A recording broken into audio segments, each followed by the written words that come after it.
Pete, you've got some news surrounding Derryn Hinch's final farewell. Yeah, so this is terrific news. It took a couple of days for it to happen, but Derryn will have a state funeral next Monday. Now, I suspect why maybe it took a little bit of time to kind of get to the point of offering it to the appropriate people and it being accepted, because Derryn was a senator, which kind of puts you on a short list to get a state funeral anyway.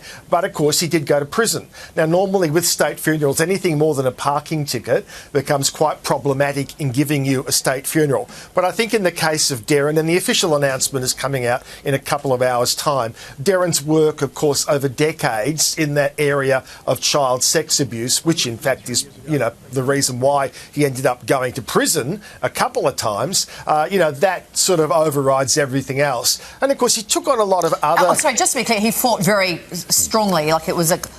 Exactly. Yes. It was in both in politics and also in his radio and TV career. He was very, very big on exposing paedophiles, lenient sentences for pedophiles. Yes. Yeah, exactly. So, that was a huge thing for him. But also things like very unsexy subjects like conditions in nursing homes, better deals for the military and certainly widows of military, all that kind of thing.